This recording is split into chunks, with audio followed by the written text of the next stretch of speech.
After all, did you make contact with aliens? Were you taken to another planet, to a mothership? How did they communicate with... Can you tell me what they look like? Can you tell me how many of them there were? Were you given food? Injection? It's important the entire world learns of your experience. That's enough.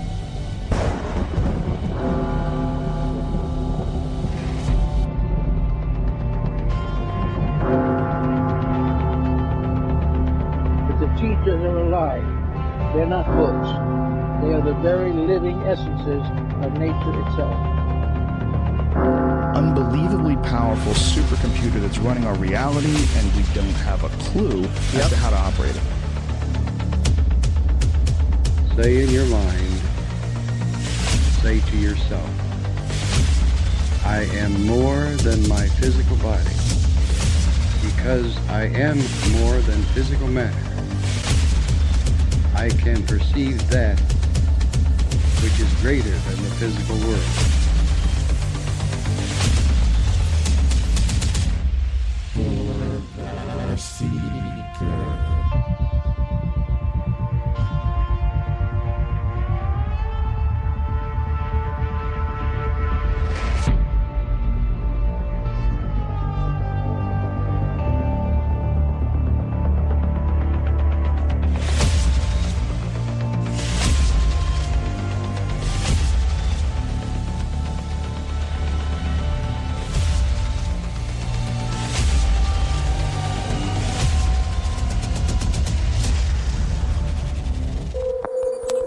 Discovery Houston, 20 seconds to LOS T-Dress. Nice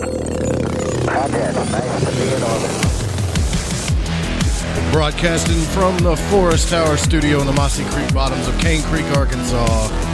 I'm Joe Roop, and this is Lighting the Void, your voice for verity, for those in search of clarity in this crazy realm of polarity. Good evening. How you doing? Thanks for joining us wherever you are in the digital realm, be it in your office, on your headphones, or in your car. Thanks for joining us.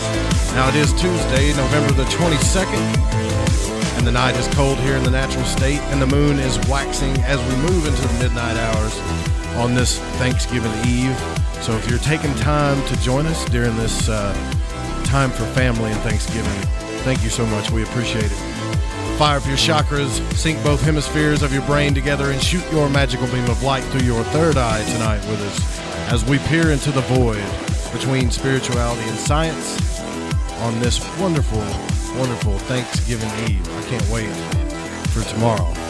Now, this is a live show broadcasted on the Fringe.fm and can be heard on lightingthevoid.com, TalkStream Live, TuneIn, Spreaker, iTunes Radio, Radio Guide FM. And if you go to Radio Garden under Little Rock, we're all there by proxy via the Fringe FM. The TalkStream Live number is 701-719-3971. Now call that number if you run out of internet and you can still hear the show. I also want to say thanks to Cheryl and Orville from Board Camp Crystal Mine. That was last night. That was a really cool show. If you missed that one, go check it out on any podcast and aggregator app so you can listen to that show. Pretty cool stuff happening there. Laser beams, lights, orbs, moving crystals, floating crystals, everything you can imagine is happening at that place. So if you missed it, just go check it out. You can go to the website at lightingthevoid.com, LIGHTINGTHEVOID, lightingthevoid.com. Go check out the archives there if you missed any of the show. Now, tonight in the shack with me, I have Jeff Gilson from the Gilson Report. What's going on, brother? Oh, not much. Just another night. Just another night. It's Thanksgiving Eve, man. Yeah, getting ready for all that good food. Now, I know everybody's got their own traditions. I want to say real quick, too, I had somebody ask me on your show, they said, do you have co-hosts? Who's this Jeff guy? And Rusty and all this other stuff. Well, you know, here at LTV, we do things a little bit different. I have, the studio is separate from the house, so I have a door that opens into the studio, and I've invited certain people to come into this door whenever they want. And that's Rusty, and that's Jeff, a couple other people, too, that we'll surprise you with down the road. Now, the thing about all that is I think it's fun that way because you never know who's going to be here. Like, Rusty hasn't showed up. It's Thanksgiving Eve. Of course, he might have stuff to do tonight. But that doesn't matter. Don't you think it's cool? Don't you think it's better that way? I think so. It's like we have our little own hideout out here in the woods in the studio. But I just, I'm disappointed because the one night I didn't come, Rusty come. Yep, that's the way it works, man. I wanted to see Rusty. Now, everyone's got their own traditions, but I do want to tell you tonight, real quick, Tobias Lars is going to be with us. Now, I've been looking forward to speaking to this man for some time now. I would say for over 8 years now that I've been checking this guy's workout. Now, I know Tobias he's been putting out some of the best wisdom on the web. He's also an author and a personal guide for anyone looking to unlock their divine selves. But there's one thing about Tobias I absolutely love. Now, he can be very direct and informative and even brutally honest with you, all the while dropping some great esoteric wisdom on you. There's nobody out there like Tobias Lars. Now, nobody on the planet. In fact, it's Tobias's work that first led me down this path to understanding our energetic nature and that we are true energetic beings of light, although sometimes we tend to hide it. So he's going to be on with us tonight. Look forward to that. It's going to be an awesome show. It's really cool when you have somebody come on the show that you've been wanting to talk to for I don't know how long. I've had this happen a few times now, and it's just getting better. And I do want to thank the listeners. If you guys want to come chat with us, we're over in Spreaker. Come over and hang out with us tonight. And, just as long as you're not too incredibly crazy rude, we don't care. It's a great place to hang out and banter and ask any questions if you want to ask any questions as well. And, as I was saying before, now I know everybody's got their own traditions on Thanksgiving, but I'll tell you what I do. And I know Jeff said to you it's just another day, right? Today. What about tomorrow, though? That's a different day. It's a different day, right? Yes, so this is what I do. I starve myself the day before. Like, when I say starve myself, you have to understand I eat quite a bit. I'm a big boy. So I may eat a snack or two today, and that's it, right? I don't eat much of anything at all the day before Thanksgiving. And I know this sounds kind of pathetic, right? And so I can gorge the next day. Isn't that terrible? It's so beastly in nature, isn't it? That's what animals do. I think it's awesome. However, it is a great time to think about, what we're thankful for and grateful for in our life. I don't quite agree with the history story of Thanksgiving that I was taught in school with all of the, the pictures they showed us in elementary school that gave us the idea that everything was so peaceful in this transition. No, but it is a good day to be thankful for what you have, because there's people right now that don't have what we have. They don't have cell phones or internet or radio or nothing, So it's a good day to, I guess, gorge yourself and then be thankful for that you can do that. That's all. That's the only way I've ever really looked at things, and a good time for family. Tomorrow's one of my favorite days. Why? Just because of the food? Just because of that. Well, you catch up with family and get to eat till you can't eat no more. And then you go back for seconds. Thanks for coming out to the chat, Ramon. Yeg Megger. Hey, that's a first. Is that a new person? Glad to have you with us. David J. I know Dave's going to come in here. And the call-in number tonight, too, is 501-777-5631. Excuse me, I had to cough there. And, we're going to have a little fun tonight. We plan on maybe doing some stuff later, too. Just Thanksgiving Eve. It's time to goof off and relax a little bit. But I will tell you this, guys. It's finally here, right? We've got it done. It's finally here. Go to the App Store and get the Fringe FM app. Go get it. It's in the Google Play Store. It's on the iTunes App Store. And so now you can listen to the show with, the TalkStream Live Paranormal app. And if you guys don't know what TalkStream Live is, or the TalkStream Live Paranormal app, those are really cool apps for people that like alternative talk radio or just talk radio. But the TalkStream Live Paranormal app, and now you can get the Fringe FM app on your phone or a tablet. And I believe it's also on Android TV, but it's not on Android Wear, I don't think. But most, that I'm sure people are just going to use their phones anyways. So go get it. It's not a real fancy app. It doesn't have a chat room and, bells and whistles and all that stuff. But it's cool to have just in case everything in the world goes down. We're going to be streaming on the Fringe FM, right? So there you go. You got that app always. Also want to mention this, too. This is something that Dave and I are doing. And, it's more my idea. But we're going to get some new... We're searching for new hosts on the Fringe FM. So if you're interested in doing a radio show, let me tell you how we do it. There's a difference how other people do it. The way we do it is you don't have to be a pro or a guiding light or the new star or anything like that. However, if you have a passion and drive for something like that, what we do have is we have professional producers there to help you. We also have professional radio coaches there to help you because you might be the new star with the right help. And the biggest point of this is we're not going to have you sign a contract to own your content, okay? In other words, if you do a show and you become a host on our network, because we're going to have a network full of awesome hosts, it's not a matter of if, it's just a matter of when, and it's going to happen soon because it's already happening.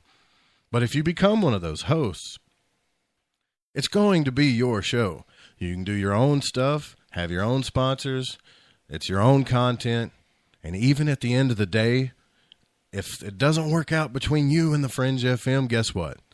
You can walk away, take your show with you, and move on. We're not trying to own you, your content, or capitalize off anything like that. That offer is on the table until the schedule gets filled up. I'll say it again. What I just said is on the table for anyone until the schedule gets filled up. If you're interested in that, you can email me at producer@thefringe.fm or contact@lightingthevoid. Little quick business here. I want you guys to do yourself a favor. Go get your bottle of Ancient Life oil now. This is not the normal type of oil. You guys go to head shops all over the place, man. I know you do. I know my listeners, okay? But Ancient Life Oil, the reason why we have them as a sponsor, because their goal is to bring you the purest and highest grade available of non-psychoactive CBD oil. There's a lot of companies out there, and you know as well as I do, peddling inferior products that probably won't benefit you the way that you might expect. We've all been there. I'm excited. I'm stoked. I want you to try this stuff and see what your own results are. And whatever they are, there's legal reasons we can't tell everybody what it did for you, okay? But I want to know, okay? So when you go get a bottle, at the bottom of the form, put Joe Roop sent me. Let me know what happened. I want to hear how it helped you personally because this stuff is fascinating to me. Email me at contact@lightingthevoid. All right, now we got that out of the way, and I'm dead serious about that because, just do it. You'll see what I'm talking about. But make sure when you do it that you email me, please, because I want to know what it did for you. Also, I'd like to know what it did for you that was better than the other ones, if you don't mind. So there we go. We got that down, right? So the app is out. If you're interested in doing a show, I just told you why we're different than everybody else that's trying to sell you a show out there. We're not trying to sell you a show, but if you're interested in doing a show, holler at me, okay? And go grab your bottle of Ancient Life oil. Now, Jeff has brought a pretty interesting story to me in the chat room today, in the show, but it's going to be pretty rad, I think, what's about to happen. Let's get this going. Now, you think I've talked about some crazy stuff, AI bots. We've had some crazy stories on here, even like ridiculous people that are doing stupid stuff that we couldn't believe. However, this one's changing the game right here. According to the Washington Post, all right, there is a man that's about to launch himself in a homemade rocket to prove that the Earth is flat this Saturday. This guy is seeking to prove that a conspiracy of astronauts fabricated the shape of the Earth. NASA quote, right? A California man is going to launch himself 1,800 feet high on Saturday in a rocket that he built out of scrap metal. I know people like this. This sounds like some of the people that live around here. Sure does. Scrap metal. All right. Assuming that this thing's, when he goes through the Mojave Desert, it's not going to kill him. This guy's name's Mike Hughes, and he told the Associated Press that his journey into the atmosphere, or I guess you could call it Atmos Flat, ha ha ha, right, will mark the first phase of his ambitious flat Earth conspiracy breaker theory. I don't care about all that. I'm just saying that this guy is going to do this for real. Now, his ultimate goal is a subsequent launch that puts him miles above the Earth, and he's 61 years old. He's a limousine driver, 61-year-old man. And he's going to try to photograph proof of this disk that we all live on, he says. Now, this is his quote. I'll shut the door on this ball Earth. I'm going to shut the door on it. That's what he's saying. Now, he did a fundraising interview with a group for this Saturday. I can't believe this, man. You know, I've always wanted to. You know how we always say, you guys believe this stuff, right? They go out, the flat Earth people. They go out and they say, have anybody like, I'll give $10,000 to anybody that will disprove flat Earth. They've gone. We'll give them this. They've gone tremendously out of their way to prove their case. They've asked people to step up to the plate and prove them wrong. And I can understand why people don't even want to bother with it, you know. But now, this guy is going to launch himself into space Saturday, according to this. And I know the Post, the Post isn't an Enquirer magazine. He's really going to do it. I don't think he's going to live, Jeff. You don't think so? No, he built this thing out of scrap metal. He lives in a trailer. I'm not saying people that live in trailer aren't intelligent. That's not what I'm saying, but you know what I mean, man. I lived in a trailer once. That's okay. I'll take the trailer thing back. All right. He built a rocket out of scrap metal, enough power to launch him into space. There's not enough detail here to tell me that he's going to be okay. He says that he also says the Earth is controlled by NASA and round Earth Freemasons and Elon Musk making fake rockets from blimps. That's crazy. Well, I'm glad you said it because you've been staring at me this whole time like, you know, I'm crazy, but it ain't. Am I a bad person because I want to watch this? Like I want to watch this. And I know something probably. I know something bad. There is let me put it this way: there's a high chance something bad's going to happen to this guy. But he's promising everybody and his flat Earth community that he would expose the conspiracy with a steam-powered rocket, which will launch from a heavily modified mobile home. Though he acknowledged that he still had much to learn about rocket science. Now, this thing was originally scheduled for launch in 2016 in a Kickstarter campaign, and he called it From Garage to Outer Space. That mentioned nothing about Illuminati astronauts, and it was themed after a NASCAR event. Oh, this just gets better and better. NASCAR. Yeah. We got the guy from Talladega Nights about to launch himself in a rocket into space to prove that the Earth is flat. This is really happening, folks. We want to do this and basically thumb our noses at all these billionaires trying to do this, Hughes said in a pitch video in California from his living room, which he had plastered drawings of rockets everywhere. He still believes to this day they haven't put a man in space yet, and there are 20 different space agencies here in America, and he is saying that he's the last person. Or he says, I'm the last person that puts a man in a rocket and has launched it. I'm the only person, comparing himself to Evel Knievel. He promises to launch himself from California racetrack. A California racetrack? All right. If you guys go check out this guy's Kickstarter campaign, he raised $310 out of his $150,000 goal. That's what we're dealing with.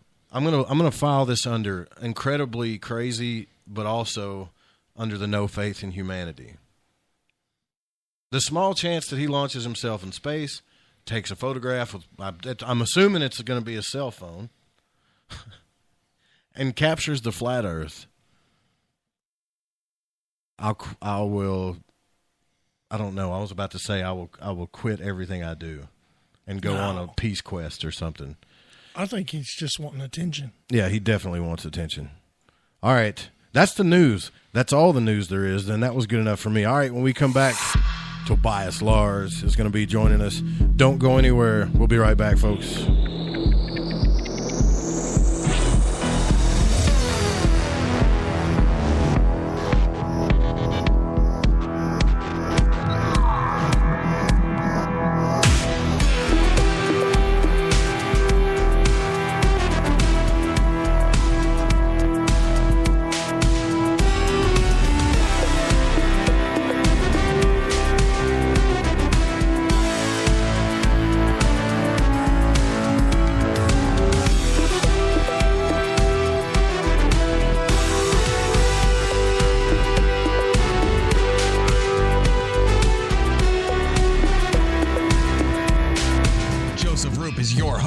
Pull back the blinds and uncover the truth. This is Lighting the Void Radio. KTLK Digital Broadcasting. We rock the paranormal talk. The Fringe FM presents proud sponsor, Ancient Life Oil. The real oil. CBD is truly Ancient Life Oil from the source. Here's some exciting news. This oil has no psychoactive effects, and it's legal in 50 states. I take it myself, and it's truly changing my life in phenomenal ways. Insomnia, not a problem for me. And inflammation, well, this is just my experience. Be proactive and do your own research. Go get it yourself at ancientlifeoil.com. When you're healthy, happiness comes easy. The truth about this wonderful plant is that it wants to give back to mankind life, longevity, and happiness. It's totally organic, non-GMO, and infused with high-quality liquid coconut MCT oil. Do yourself a favor and go to ancientlifeoil.com. Again, that's ancientlifeoil.com. Hey, it is I, Kurt Green from the Kurt Green Hour. Come hang out with me every Wednesday night at midnight, Pacific Standard Time. As we unwind, hey, grab a cup of coffee, hang out with me, enjoy the ride. That's midnight every Wednesday night right here on the Fringe.fm.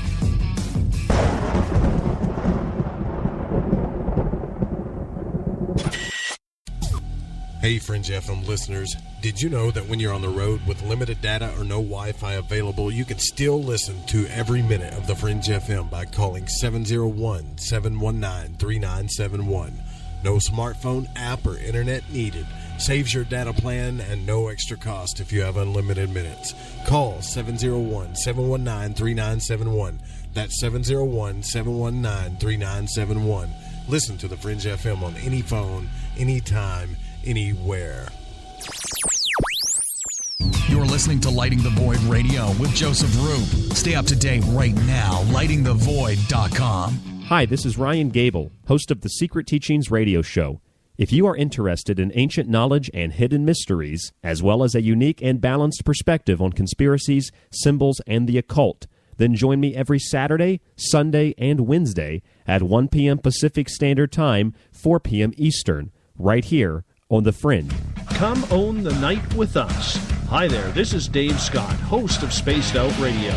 Every Monday through Friday, right here on KTLK, The Fringe FM, I'm going to lead you down a path of mystery, intrigue, and suspense. So whether you've seen a UFO, had a run-in with Bigfoot or Dogman, or had ghosts running around your house, this is the place to be. Spaced Out Radio, right here on KTLK. This is Lighting the Void Radio with your host, Joseph Roop. It's the show about truth-seeking and freeing the spirit, shattering your limited beliefs, revealing hidden truths, and much, much more.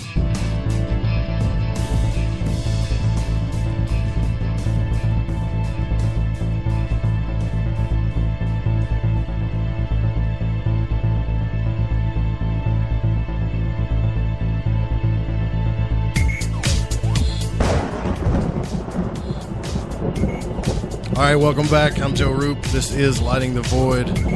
Don't forget, guys, if you get a chance, when you download that Fringe FM app, the network app, leave us a good review if you like the app. If you don't, email me and let me know. Also, follow us on social media, like and subscribe.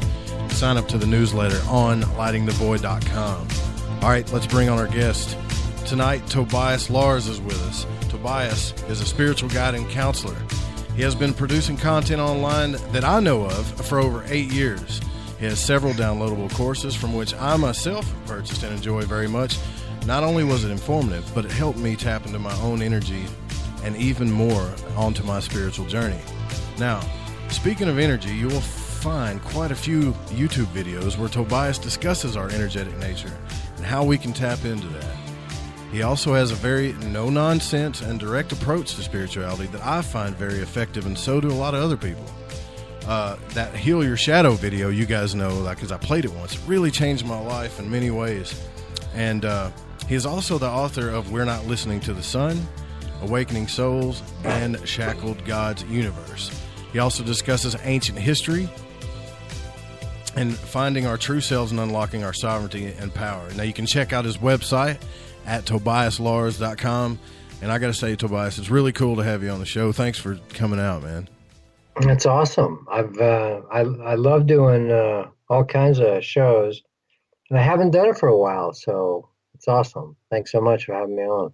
Well, it's probably because you're out there in Sedona. I don't imagine I would be on the TV and the internet too much out there in that beautiful place, Yeah. I've actually been watching a little bit of mainstream media again, just to kind of, it's like taking the temperature, you need to realize, because otherwise I go off into my own little world and I think, oh, everything is beautiful, and nature's great and I love my dogs and, we just watch movies on Netflix or something.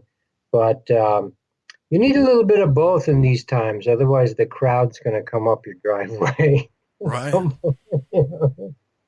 So, yeah. Yeah. Well, we've talked to a lot of people on this show, scientists, spiritual guides, spiritualists, UFO experiencers, pretty much all of the above.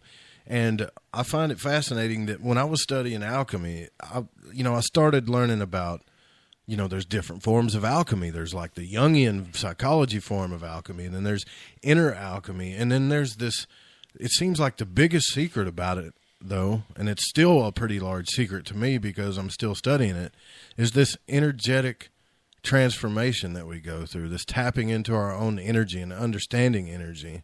And you talk about that a lot, and I find that fascinating. My biggest question, though, and I usually start with this question because I want to get to know you a little bit better, is at what point in your life did this start happening for you? There's a bunch of waves of us, actually, throughout history. I mean, Leonardo da Vinci is a man out of time, just like Nikola Tesla, you know what I mean? Mm-hmm. So there's always been inserted souls that have been not from that collective culture time period. And maybe at this time on Earth, as we're doing a rapid acceleration, we're rediscovering electrical energies and now finer energies. There's been waves of souls coming in. I mean, the 60s was blew the doors wide open, and that was like a generation ahead of me. And then, so indigo kids, crystal kids, everyone tries to define things, but it isn't really like that. There are waves of souls coming in. So for me, I knew from day one. I mean, I was just an innocent kid, but I basically grew up out in nature in Sweden. Our parents were just like, do whatever you want, and it was cool. Totally safe. We'd build tree houses out in the public lands and go swimming and ice fishing, and we just free to roam. So it was an awesome upbringing. I realized I got programmed very little, and so when I was 12, I was having thoughts, and a lot of this is one sign. If you're a spirit that you can call a starseed, a wanderer, these are all labels. Labels don't get caught in any of the labels. But if you've ever thought when you were a kid, like, why do we have countries? Who came up with this like artificial dotted line here? What is that? That doesn't even make any sense. Or why are people so uptight about sex? You know, if you had those thoughts when you were 12 or 13, you're likely a soul that's an independent star galactic soul. So I had that stuff always going on. And then when I was 19, I went to the University of Connecticut. My father said, I'm not paying for any school for you. You got to go back to Sweden. So anyway, so I paid my own way through school and graduate school. And but I was 19. I just opened a book on yoga. I had done nothing. I was a soccer player, swimmer, basically an athlete, and a good student. But then one night I opened a book that had pictures of yoga positions. And I just started reading the Tao Te Ching. I read a book by Fritjof Capra called The Tao of Physics. It's a timeless piece of work. It's still a classic today. This would have been back in the late 70s when I was just getting out of high school. And that night, my body knew how to do those yoga positions. It just knew how to do them. And when I did them, it was like keys and locks, like an electronic lock. All these released energies started happening in my body. I literally spun out of the top of my head. I was feeling like I was 30 feet big, like a big ball. And then, wow. And I couldn't deny it. It was some kind of Kundalini awakening. Now, later I realized it's because I've done yoga, and that's part of my history as a soul. So I came in with preloaded, and it's like time release capsules in many of us as souls. And we planned it before we actually get here. I'm sorry, it cut out just a little bit earlier. Did you say that, and I think it didn't, you're not cutting out, but it missed that one part. Did you say that you think that you incarnated here already having this wisdom inside your soul? It's like a time release. Our soul knows it, and we plan our lives. At a certain level of evolution of souls, you get to participate in planning your lives. Right. And so you kind of do like a time release. I'm going to meet you. You hook up with I'm going to meet you as a romantic partner. I'm going to, as my mom and dad, and I got issues to work out with them. So would you be my mom this time? You literally do that before you get on the roller coaster, or before you get on the big slide and slide down into 3D, right? You're like planning it out. You literally are. And later we realize that. But that veil that we have here on Earth that we don't recall, like how many souls remember where they came from? Yeah, I was about to ask you that. Why the blackout then? Yeah, it's like exactly the veil. And that's part of the screw up, you could say, that we've done on Earth. But in the bigger picture, you could say it's part of a big experiment that we all decided to do. This fall away from conscious awareness. Souls like Paramahansa Yogananda, they knew that when they were babies, they were like, wow, I'm back in a baby body, but I'm still remembering my other lifetime I just finished. That's cool. Yeah. And so there's a few of us like that. I didn't remember that, but when I was 19, I had the yogic awake. I couldn't deny it. My dad was a physicist, nuclear physicist, science. My mom was an artist. There's no God. There was, I never went to church, any of that. No spiritual stuff. But it just woke up inside me, and I couldn't deny it. It was like, that's real. Something's happening to my body. And so I did the yoga for 7 years, pretty strict, slept on like a thick blanket on the floor. I was being a yogi and all that. And so we come in with it, a lot of us. And at this time, there's a lot of us. I mean, you just look at the last 5-10 years on it, right? How many people are like having massive spiritual awakenings or ignition of, wow, that's what we call it, awakening, waking up, that's what's going on. This is that time on Earth when millions of souls have a shot at it. 15% of 7 billion, that's 1 billion people. Yeah, that is. Let's say, yeah, only 15%. Yeah, usually it's the 85-15 rule, usually 80-20, but it's 85-15, right?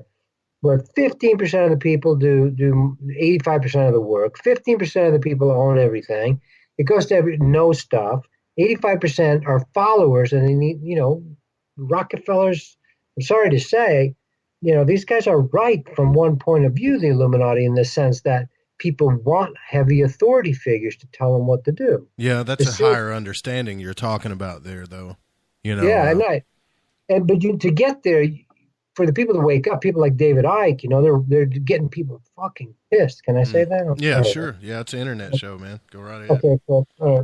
So, and that's good. You need to go through that phase. It's that thing of the truth will set you free, but at first it will really, really piss you off, right? You know what I mean? Or shock you. It's soul shock therapy. You know, it is for me still too, because there's layers to this onion. You know, I'm going through something right now that is a whole nother layer for me. And it's not an easy journey, because facing the abyss or the dark, like you're talking about, Jung was awesome. You know, Freud was a cocaine head mostly. Yeah, but I think Freud was onto something, but he wouldn't go past great. What he was. He wouldn't go past the. I think it was called the Oedipus theory or whatever. But he wouldn't go past that. You know? That's right. No, Freud was awesome. Freud's awesome for a certain thing, but then for the esoteric people that wanted to keep going, it was, you know, Wilhelm Reich and Carl Jung and, you know, that stuff. And this is the time we're facing our collective shadow that Jung first talked about. And it's scary because it gets real. Right. And we got some stuff in the basement, all of us. You know, we got stuff in the basement. We got fears, we got inadequacies, we got karma, call it what you want. And, you know. Even Freud warned him. He said, if you do this and you teach what you're teaching, you're going to release a black plague of occultism across the planet, you know. Well, it's true. Yeah, that's exactly what happened, right? Right. Keep it in the box. Keep Pandora in her box, but you can't do that forever. It's like that Glenn Danzig song, Mother, where he said, can you keep them in the dark for life? No, you can't. Right. You know? We can't keep ourselves in the dark for life. It doesn't work. You can't live in a gated community and get away with it. It doesn't work. Because the cancer finds you behind the gates. You know what I mean? Or whatever. Yeah, man, I get it. And David J in the chat room says the veil that you're talking about kind of reminds him of memory loss, when you're waking up from a dream and you start forgetting everything, you know? That is the veil. That is the veil. That, now you can start picking away at it a little bit. One of my teachers and friends, a friend now, I actually saw him today. And when we used to first get together, these masters would show up for us. There's ascended masters. There's fake ones. Again, you need to learn to discern. You need to learn to feel like, is this real or is this a faker, you know? And that occurs big time. I mean, from Jesus on down. There's lots of fake Jesuses in the fourth dimension. You know what I'm saying? There's lots of fake Jesuses walking around on the planet. There's a guy in Russia who gets 100,000 people a year that come to see him. He's sure he's Jesus. And there's another guy in and there's another guy in Australia, same thing. And they have thousands of followers, you know, and they're sure. So from that on down, all the masters, the wise men, El Moria, these guys, ascended masters, Saint Germain, they're real. And then there's fake channeling. It has to be this way. You have to be tested. If you fall for what the Catholic Church does in the Council of Nicaea in the year 333, whatever it is, and they take out reincarnation in the Bible, and you go, oh, I'll go with that. Well, you chose the imitation teaching, you know, and there's a place for that, because not everyone's ready to become a shaman, or, you know, to do it, to face it. And so one of the things for me that I'm learning right now at a whole nother level is, because for many lives I've been a bit of a crusader, you know, like the crazy Sagittarian shooting for the moon. Let's go for it, you know? Right, yeah. I'm with you on that. Yeah. And that's awesome for the right people. But for the people that aren't ready, they're going to drown. You know, it's one of my teachers called it spiritual casualties, because you don't teach 3-year-olds stuff what mom and daddy don't do in the bedroom. You just don't do it, you know, because their neurological, psychological system can't handle it. Well, man, that's a great way to put it. You know, I've tried to say that same thing, like, to people, you know, when people say you don't cast pearls before swine, well, what are you calling me, a swine? You know, or, but the way you just put it, that's perfect. That is really loving. Perfect. And that's loving. See, source masters have to walk through the gateway of love, the real masters, Jesus, Krishna, Buddha, Osho, Sai Baba, you know, and there's many others, St. Francis. Hilarion, St. Anthony. I'm not Catholic, obviously, but some of those guys are absolutely real saints. Ramakrishna, Vivekananda, Yogananda. There's thousands of people have done this before us. We're not alone. Many, many Tibetans have ascended too. So this energy, you ask, this is happening. If 15% of us are open to it, it's coming. The waves of energy. It's literally like galactic energies. And the sun is doing emissions, coronal mass ejections. That's the cover of my book, Yeah. Listening to the sun. And the sun has always been right there with me. I was born in a little town, lived in a little town in Sweden named Solna, which means the little house of the sun, was born on the winter solstice. The sun, you can't argue with the sun. You can't go, there's no sun. Well, you're an idiot, It's like saying there's no gravity. No, it's real. And you can't go, well, that's just your opinion. There's certain things that they're not opinions. The sun is real. Now you can obfuscate it and go, it's just a thing hanging in the sky, like the flat earth people talk about. Mm-hmm. And you can do that. But if you actually travel out in space, and you'll see it, if you do astral traveling, for instance, people, they actually go visit the sun. It's a being. Every star in our galaxy is an awakened being. Each one of us is a baby star. I just feel that for a minute. I don't know why, but my psyche hasn't let me. The few times that I have been in my astral body that I know I was, it won't let me out of this fear. Like my psyche isn't ready for it, or I'm blocking myself or something. It won't. Ultimately, we have decided it's kind of like a smart parent. If we overwhelm ourselves, it's what my teacher used to call spiritual casualties. You can open the Kundalini too fast. You can see things that will make you encountering the void before you're ready, or larger spheres of yourself. That's what the old systems, and I'm not of religionism, like say Christianity. Mm-hmm. It's actually when they say the fear of God, because it is fear. It is awesome. It is, it'll shake your whole foundation. You do ayahuasca ceremonies, that separates the men from the boys, or the goddesses from the little girls, Right. Because you can't hide. You can't hide. You can hide with DMT or peyote or something like that. But ayahuasca is the big kahuna. It's, anything can be misused.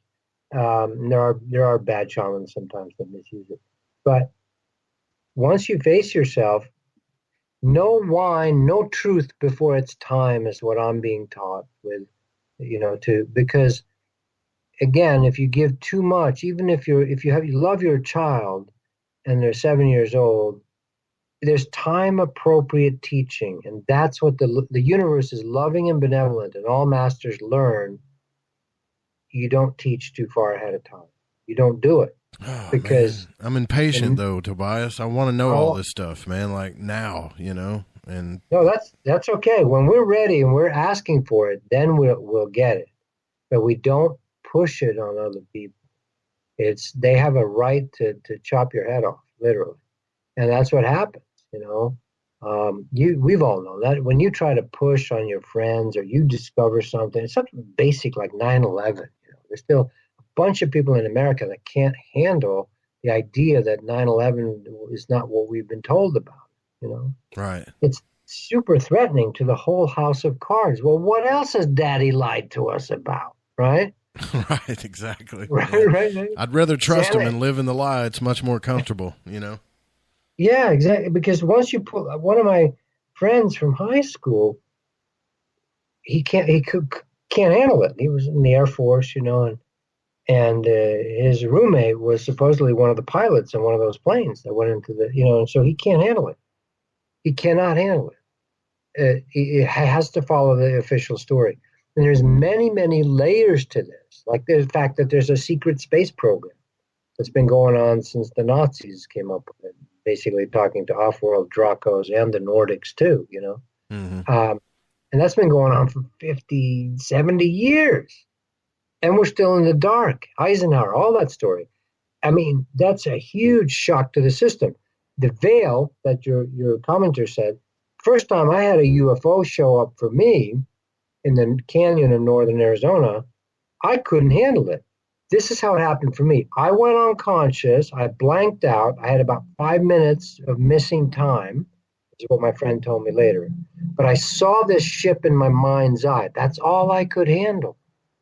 I couldn't see it physically. It would have been too much of a shock to my system. Really? But yeah.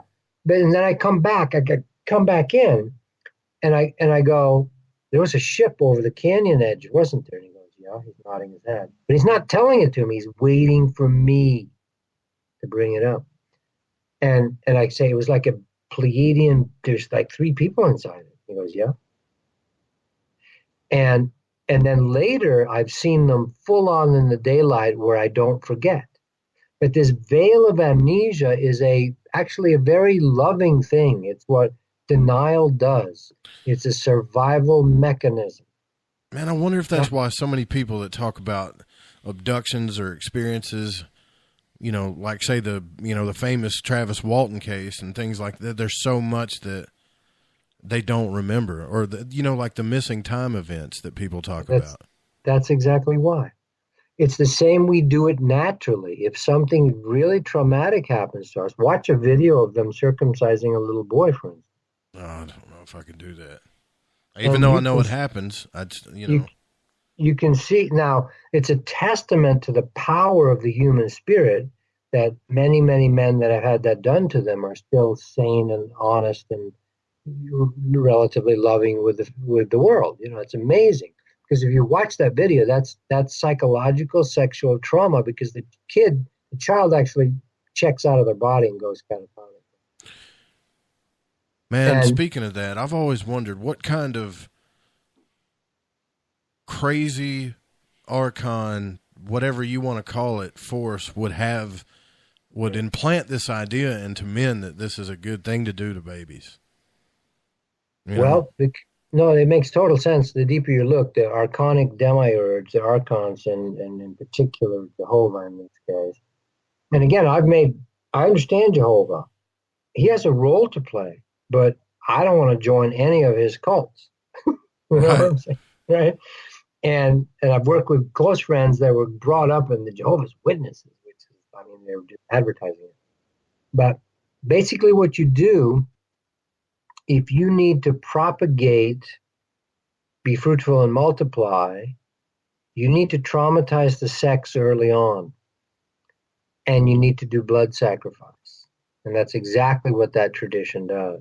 Yeah. There's still a Jewish tradition today, very orthodox in Jerusalem, that wants to bring back the red heifer, the ultimate cow calf, the red, spotless, blameless, without blemish. They want to slice their throats and drip the blood into the fire. They think that's what they need to go back to.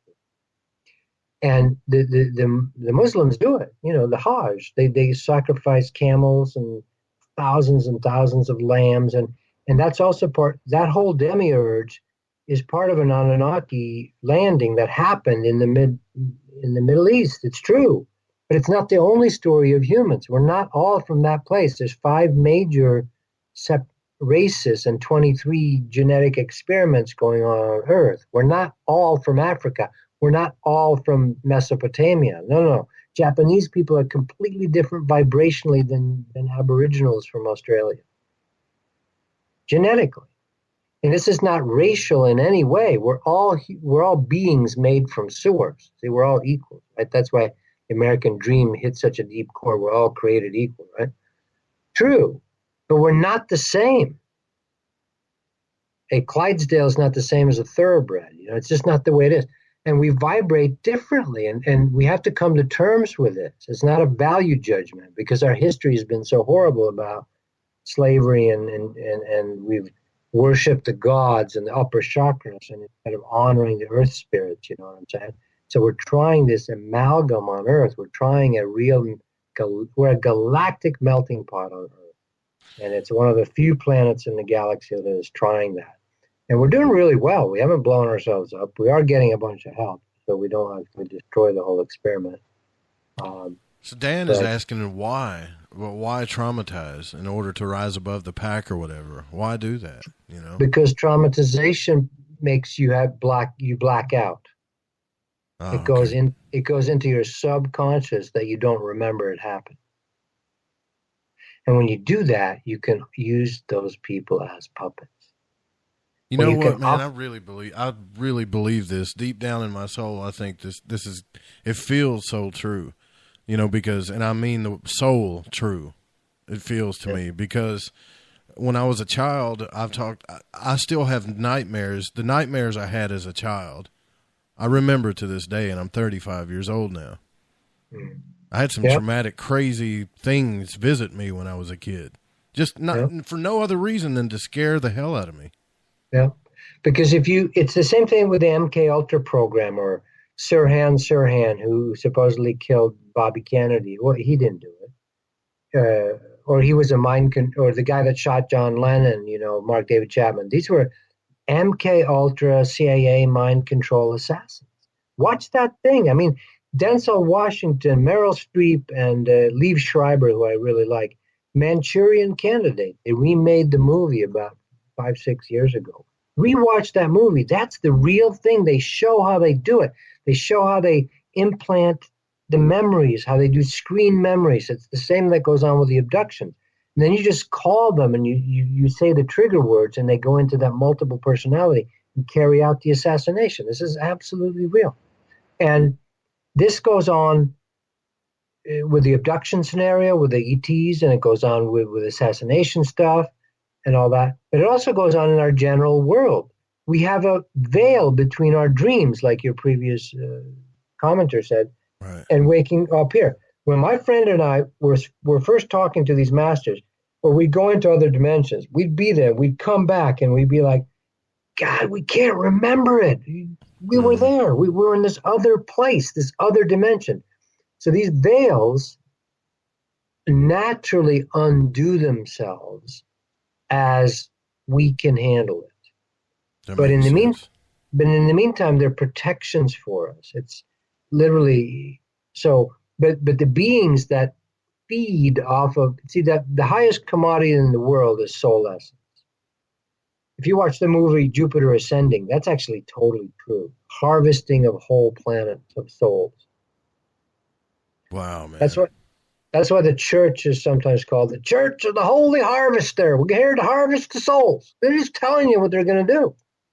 Well, let's look at that real quick because this is important. I grew up when I started this road down the esoteric path. My whole teaching was esoteric Christianity, and as soon as I started going into that, it pushed me apart from family and friends and everything. And I think the Jesus story got a bad rap a little bit, man. I don't think his message is being put across the way it was supposed to be. I could be wrong. No, exactly. But I think his message is not being told the way it was supposed to be told. Number one, you know. Yep. It got co-opted. The Gnostics were wiped out. The ones that were actually doing it, they were taken out by the churches and started. I want you to know, one of my sisters who's passed on, Jesus came to me when I was a 20-year-old. I'm traveling in Europe. And I just started this yoga and praying or meditation. Jesus came one night. I was in a youth hostel in Barcelona. And he showed up. It was like a vision dream. And he said, pray for your sister. And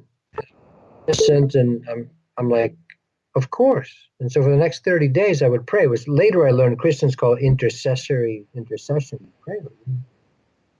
And it helped take her out of a situation that she had gotten herself stuck in with drugs and stuff.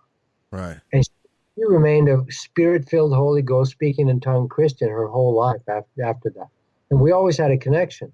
But she couldn't ever go bigger. She couldn't come out of that box, the box of that particular thing that happened for her. And that was fine. That's okay, right? Yeah, I was going to ask you that.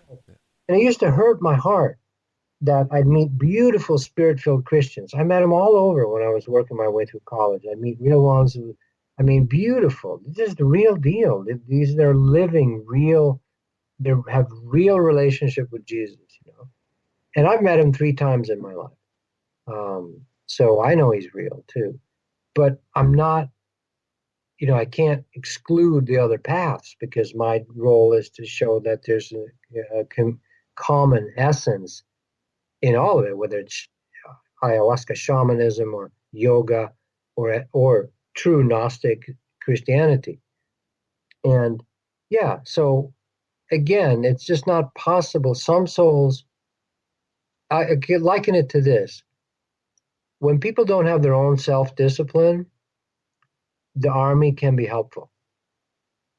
Right. Feel that one? It's better that you join the army in a sense and get, good habits than you become a heroin addict. Right. With me? Yeah. But you don't have your own discipline, so you need the drill sergeant drilling you. Some religions need a structure because that's what keeps them safe. They're right, but it doesn't fit everyone. But they don't know that. If you're a Buddhist stuck in structure, or a Tibetan monk, or a Holy Spirit Christian, or whatever, and you think this is the only way, you're not seeing the whole picture, but it's right for you. But so then you just assume at a certain level of consciousness that this has to be right for everybody else too. And that's when you get the proselytizing and all that stuff. But yeah, it used to break my heart. I go, why Jesus are your followers? But he showed it to me. He said, because it's actually the right thing for them. And it's what's saving them. That's what it's always about, being saved and all this stuff. But lately, the universe has been sending me people that were super Christians that have been able to come out of that box and go to the next level.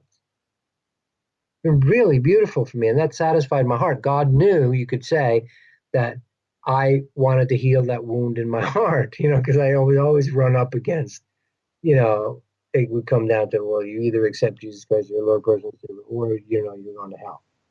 Usually. And that was the whole reason why I believe that societies like Freemasonry and the Templars and stuff like that, people, they were just people, but they couldn't come out in the open and talk about this stuff back in those days. I mean, we still get, even where I live now, get a lot of scrutiny for it. Can you imagine back in those days if you went out and started saying, well, there's a higher teaching than all this. It's still this. It's got some of the same basic principles. I mean, they got killed for it, Totally. And so it had to be underground. All secret societies aren't bad. That, Sir Isaac Newton was basically an alchemist, and they had to hide a lot of this teaching during the last 2,000 years, Mm-hmm. It had to go underground. So there's good Illuminati and then there's bad Illuminati, in the sense those that want to share the freedom and the awakening to the real teachings, whether it's Egyptian Freemasonry or whatever, Right. It's not necessarily bad. And so this is teaching us to learn to discern. You can't broad brush. It's like when people ask you, well, are the aliens good or bad? Are humans good or bad? Right. But the Draco reptilians, right? They're really horrible. No. Are the reptilian beings of the galaxy, are they good or bad? Well, are humans good or bad? It's nuance. You can't broad brush. That's racism. That's judging. It's prejudice. You judge a whole category. And that's what we're learning to come out of, to case by case. I've met reptilian beings that are my brothers, that are ancient friends, and others that are totally nasty and need to get the hell off the planet. Wow, man. Yeah. And cat people and dog people and Arcturians and etheric beings. And this is all real. The Venusians, the Pleiadians, all this stuff. And it's a huge picture going on. I mean, it's almost overwhelming. But we're learning, and this is the time when all this stuff's coming to light. That's why you have a radio show like this, and that's why thousands of us millions of people are it's time. It's time for it to be spoken plainly. And the veils are coming down, foreshadowed by masters like Jesus and Krishna. I mean, Jesus actually rips the veil. He stop hiding the stuff from the people. Right. So we're going to talk face to face to the holies of holies. That's what's coming up. for those that are ready. But 15% is 1 billion people. That's a huge bunch of people that are looking into this stuff. Right. Well, we're going to talk a little bit more about this, and I also want to talk about some things that you offer to help people with, too, that are ready to go down this road of awakening. And this is a very interesting conversation, guys. Don't go anywhere. We'll be right back.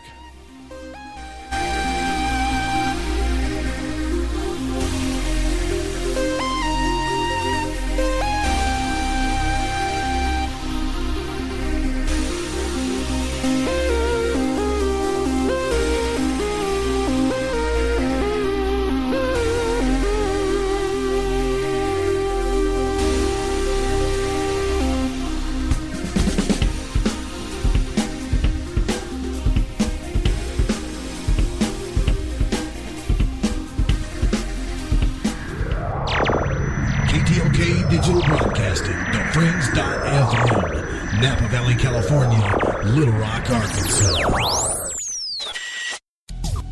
Hey, Fringe FM listeners, did you know that when you're on the road with limited data or no Wi-Fi available, you can still listen to every minute of the Fringe FM by calling 701-719-3971. No smartphone, app, or internet needed.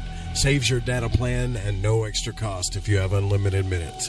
Call 701-719-3971. That's 701-719-3971. Listen to the Fringe FM on any phone, anytime, anywhere. Come own the night with us. Hi there, this is Dave Scott, host of Spaced Out Radio. Every Monday through Friday, right here on KTLK, the Fringe FM, I'm going to lead you down a path of mystery, intrigue, and suspense. So whether you've seen a UFO, had a run-in with Bigfoot or Dogman, or had ghosts running around your house, this is the place to be. Spaced Out Radio, right here on KTLK. Paranormal. Somewhere between abnormal and paranormal. The U.S. military holds the ability to time travel. Jeremy Scott asks the questions that we're all dying to know. Wow, that's a remarkable question. Watch your step. Hide under your blankets. The show that is going to make you think. Prepare yourself for what you're about to hear. This transmission is coming to you. You're riding into the Paranormal. Live Saturday nights at 6 Pacific, 9 Eastern on KTLK, The Fringe. We're still getting strange on Sundays. Hey everyone, it's me, Dave Cruz, host of Beyond the Strange Radio, letting you know we're on live Sunday nights right here on The Fringe FM. The Strange Sunday saga continues live at 5 p.m. Pacific, 8 p.m. Eastern. Listen on thefringe.fm or at beyondthestrange.com. Again, that's Sunday nights, 5 p.m. Pacific. See you there. Hey, Fringe FM listeners, guess what? TalkStream Live has just released a new paranormal app exclusively for the paranormal community called Paranormal Radio. Paranormal Radio has a great selection of streaming talk shows dealing with UFOs, the supernatural, sacred geometry, NDEs, and much more, including a network highly recommended, The Fringe FM. You can download Paranormal Radio right now from Google Play and the iTunes App Store. This is Lighting the Void Radio with your host, Joseph Roop. It's the show about truth-seeking and freeing the spirit, shattering your limited beliefs, revealing hidden truths. Hey, it is I, Kurt Green from the Kurt Green Hour. Come hang out with me every Wednesday night at midnight, Pacific Standard Time. As we unwind, hey, grab a cup of coffee, hang out with me, enjoy the ride. That's midnight every Wednesday night right here on the Fringe.fm.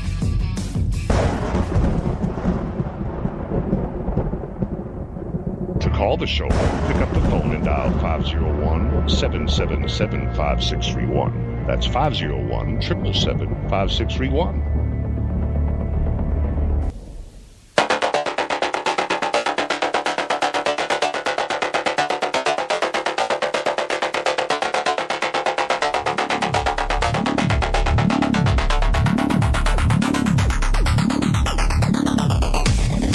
All right, we're back. This is Lighting the Void. I'm your host, Joe Roop, live right here on the Fringe.fm. Don't forget to follow us on Facebook, Twitter, YouTube, we got the archives there. If you're a YouTuber, you can still listen on YouTube. Like, subscribe, and share, and thank you to all those that are doing that. Well, we're back with Tobias Lars, and before the break, we were discussing the awakening process. And real quick, I want to keep this conversation going, but I do want to mention that, you offer a guidance for people. You have a weekly webcast now that you do on your website? Yeah, the thing I'm enjoying to do, I'm taking a break from doing personal sessions, at least until 2018. I've done that for a number of years, but everything changes and you got to go with the flow. So I'm doing webcasts. It's more affordable for just about everybody. It's like $15 if you buy 10 of them. And you can ask questions, and it's like like-hearted, like-minded people. I tend to do most of the talking, but I'm listening and seeing all the comments, and it goes where it goes. It's spontaneous in the moment, a webcast. Any topic is open. But the main thing is I don't just want information. Information is good, but that's brainiac, that's top-heavy, that's mental. I also want people to feel inspired and actually activated. And so a lot of people feel energetic activations during these webcasts. And because the only thing that's really going to do anything for us on this planet is if a bunch of us do what masters like Jesus, Krishna, Buddha, and all of them, they all said, look, what I'm doing, you can do too. They all said it. And they wanted us to. They don't want to be in charge of stuff. They don't want to be lording it over people. That's the other guys, the ones that want control of humans. They don't want that. They want us to wake up too and become our own Christs. I know that sounds blasphemous to most people. I was about to ask you, what do you say to the people that the things that they've said to me is, what are you saying? I keep hearing this Luciferian agenda where you call yourself God, right? And that's the way they put it. And I'm like, no, I know, but then you quote him Jesus when he looks at them one day and say, don't you know it's written that you are gods? Right. With a little g. I don't think I'm God. I don't think I am still being spanked by a big God in the universe. I'm still being corrected. I'm still learning. Absolutely. But I know that I am a child, a son and daughter of something that made my heart. I can't build a heart. No doctor can make a heart. You can't even figure out what magnetism is. But whatever created that is really intelligent, really amazingly powerful. And I've got some of that in me that I'm trying to develop. But yeah, every master has said it. Jesus says it plainly. He said, don't you know that you are gods? These things I do, you shall do in greater things. It's pretty plain. He's not saying you're a sinner, you're horrible, you're never going to amount, and I'm the big cheese. He's not saying that. But that's what I call it lazy. But again, like I said earlier, it's right for people. There's a right time to be a follower. There's a right time. I know who I follow. If Jesus shows up, I'm listening. I'm not talking. Right, yeah. If Yogananda shows up, I am listening. I'm shutting up. I'm going to absorb the frequency. If Krishna shows up, if God, angels show up, which happens to me a lot. And I grew up totally like in an atheistic, socialistic country in Sweden, and then went to Connecticut. I didn't know any about this, but these are all, it's like dialing radio stations, Of course there's frequencies that we don't see. Hummingbirds see stuff that humans don't see. Dogs hear stuff that you don't hear. Dogs smell things that you don't smell. And as you evolve, you go into these frequencies. The visible light spectrum is tiny, There's all kinds of other X-rays and gamma and infrared and ultraviolet, and you could call that the third eye. Yeah, that makes sense, And so as we expand, no, people, there are Luciferian agendas where people set themselves above and they think they know everything. But don't worry, the universe takes care of that, and it's not your job to tell them not. But false humility is just as bad as arrogance. Feel that statement. False humility is just as unbalanced as arrogance. If you're a know-it-all egotist setting yourself up as I'm God, that's not balanced. But if you're going, I'm horrible, I suck, and I could never be anything close to, what all these masters have done, that's not right either. Right. Again, a loving parent, wouldn't you want you don't want your child to be kept down, right? Yeah, I definitely don't want to hear him say that. That's for sure. No, you want so the universe wants us to develop. Now, there are some influences that like power more than they like sharing love. They like control over other souls and beings. That's what they're into. And so if they can convince you that you should give me your power, they can drain you of your soul essence and power. And they do. And that's basically the main thing that's been going on the planet Earth for a long time. And so we've developed countries and slavery and religions that make everyone uncomfortable as hell or scare them with hell. Do you think that's where we get the story of the vampire from? Yeah, it is. Just energy sucking entities, Yeah. Yeah. And that's totally real. It's totally real. You can give your power away and it hides very well. The vampire energy thing is not interested in being exposed because once it's exposed, it can't do its thing anymore. So its job is to operate in the shadows and the dark and be unseen. And at this time on Earth, we're turning up the volume. It's like the volume, as you haven't noticed, time's speeding up and there's lots more energies. And so all these things are going to be exposed. Like right now, I predicted in the beginning of the year, now I'm not the only one, that the whole sexual thing was going to explode this year. Look at it. Harvey Weinstein detonated a bomb. Yeah. It's going everywhere now. And we have just started because it's going to expose. That's something we've hidden for so long, our sexuality in healthy ways. And so it's given room for very unhealthy stuff. And the pedophilia thing in high offices of governments and in the elites is going to be exposed. That's the final thing. That's coming down the pike because it's that time on Earth. All of it's going to be exposed. All of it. And all things shall come to light is the way the Bible says it. Right. And others say it differently. The real is coming is what the Vedas say. We're being led from the unreal to the real. Just doing ayahuasca ceremonies this whole year, it was like she was just going, it's time. Here's what's real. And this is all bullshit. This is fake. This is smoke. This is, and that's why we're all realizing that's fake news. We're being lied to. It's just mirages of mind control. And this is forcing us you have to go inside yourself and sift what's real from what's unreal. That's the only way to do it.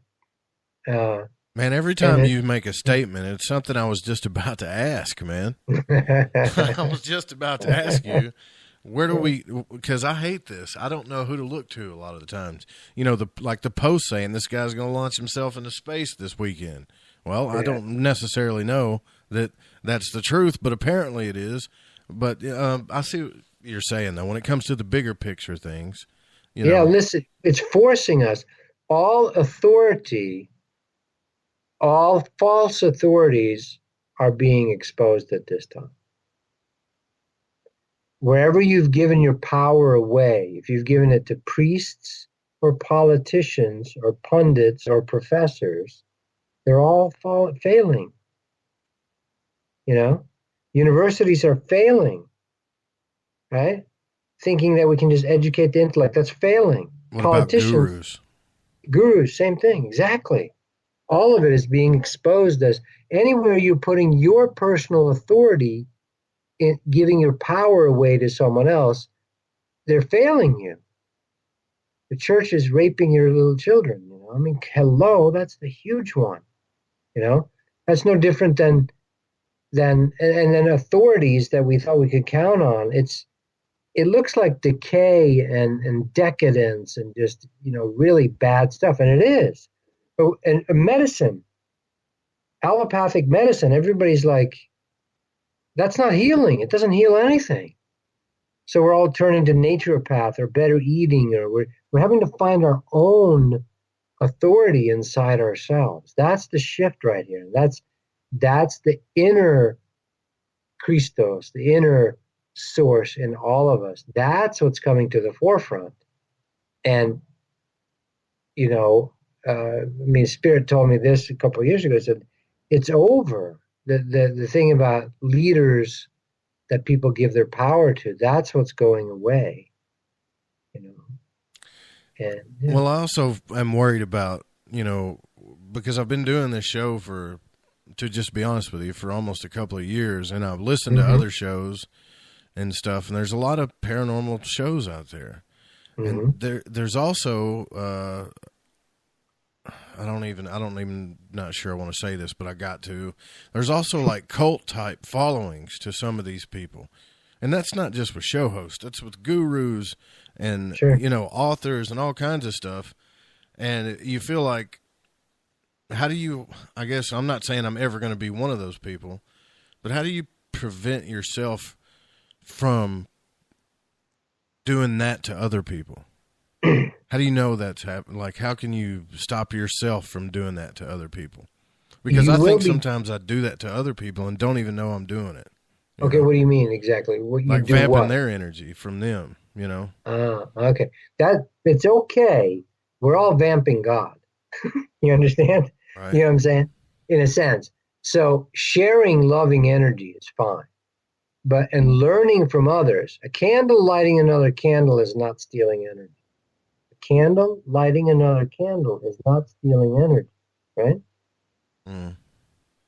It's just activating it in someone else. In that model, 1 + 1 is greater than 2. 1 + 1 is 3 or bigger. In the vampire model, 1 + 1 is less than 2. It's stealing and losing energy. I got you. So learning from others. I have teachers all the time. From my dogs to people on the street, I hear something, people know the right thing to say to me. I'm looking for a source, God, spirit, to talk to me. And that comes in many different places. But yeah, have teachers. Nothing wrong with having teachers. People that have gone before you, it's like a swim coach, They've done it, and they can help you. But if they're wanting you to be a follower, that's what's dying away. There's, for many of us, there's a right time to be a good servant and a follower. That works. But this time on earth, there's a wave of individual freedom, yet we are pieces of a collective. And that's even hard for our minds to understand because we've been so programmed to be, you have a king and then you have, slaves. Mm-hmm. That's been for such a long time. And that's the old age. This is the age of Taurus and the Piscean age, coming out of it. And you asked earlier during the break about the Aquarian age. The Aquarian age is freedom. It's the beginning. It's the new Atlantis. It's what John Dee and Bacon, Sir Francis Bacon talked about, called America the new Atlantis. We're rediscovering these energies. We're on the brink of free energy. There's 5,000 patents suppressed by the National Security Agency. The vast majority of them have to do with free energy. It's right there waiting for us. It's the collective people that aren't ready. In the 80s, when I was working with trying to get hydrogen cars going, the Swedish government and the German government were running hydrogen cars because of the Black Forest acid rain. They're actually doing it. And it was on the front page of their New York Times equivalent in Germany and Sweden. Saab's running on just pure, you put water and it's like a light bulb of a month that costs you nothing. It would dissociate the water into hydrogen and oxygen. It would just store in a titanium plate.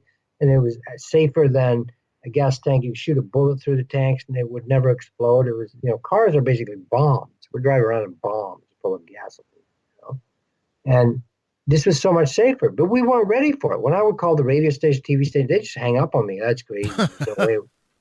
Why? Because the masses were so programmed that you got to work hard and toil and sweat, shalt thou suffer, life's a bitch, and then you die. Right. That programming is so deep in people. Yeah, it is. That and it's mixed with honor. My daddy worked his fingers to the bone, and I'm going to honor him by doing the same thing. And so that's how you program people.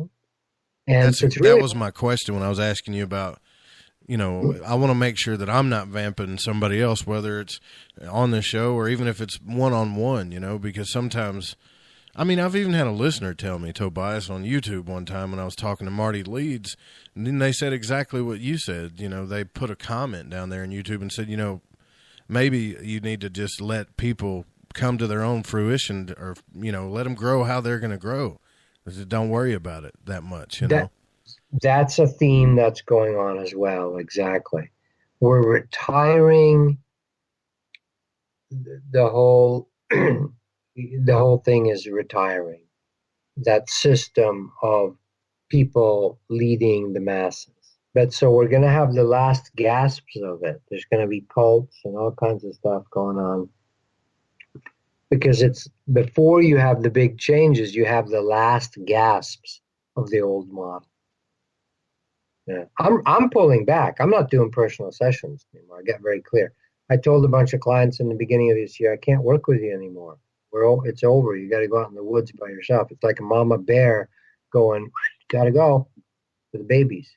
You're 2 years old. Get away from me. I'm going to bite you. Right? Right. Right? Yeah, I get it. That's what nature does. At 2 years old, she's going to give you some shit. And if you don't hear the first bites, they get harder. And so real teachers don't want to accumulate followers. They're not into it.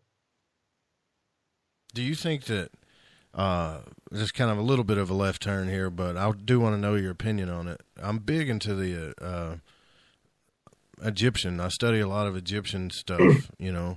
It seemed like, and a lot of people glorify the Egyptians in a way, maybe because it seemed like they had a society that understood the spiritual realm and almost a form of technology, type of way where they used it and understood it. And then there was this age of, I don't want to say stupidity or maybe a more primitive mind. It seemed like there was some type of reset, The Egyptians started, if you study it, the ancient Osirian temple that has the flower of life imprinted in its atomic structure in it. That is old. The older Egypt is, the more advanced it is. Egypt fell the whole way. It started at the highest point. So where did it come from? Yeah, Atlantis, exactly. From Venus. The Ra people are actually from Venus. Yeah, that's true. And Akhenaten was the last gasp. He tried to keep the one God, the Aten, the one God thing going. Then it got totally corrupt in Egypt. Egypt was basically black magic as far as the latter part of it, and worshiping lesser spirits and all that stuff. But in the beginning, it was pure. So, these are ancient gods. I've met Horus. He showed up once in the ceremony we did, in an ayahuasca ceremony. And my friend who was with me, he didn't know anything about Egyptian stuff. And all of a sudden, he turns to me during the ceremony and goes, Tobias, there's some guy who has a eagle's head standing next to you. While you were doing an ayahuasca ceremony, he saw that? He saw it. And you didn't? I saw it. You both did? But I wasn't telling. Oh, but he saw it, and he had no idea. He'd never heard of any of the Egyptian stuff. He didn't know any of that. He was kind of a newbie to this. He was actually a Christian coming, that's all he had known. And this is real. These are real beings. Osiris, Isis, and there's battles, and these are star beings, ETs, It's a long, amazing story. And then you have the Indian pantheon. Shiva is a real being. Krishna is a real being. Ganesha. These are beings that, from our point of view, from human point of view, they're gods.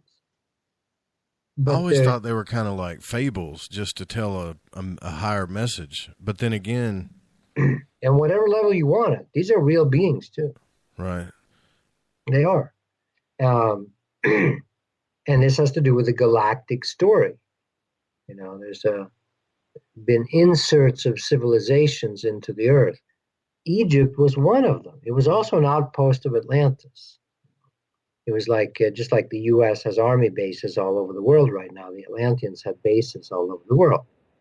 And Egypt was one of those Atlantean bases. But there was also an influx of what's called the Ra people, Ra, which is the closest, and they're from Venus. Venus, this is far out stuff. I know what I'm saying is really, really far out. But this is the part that we're awakening from.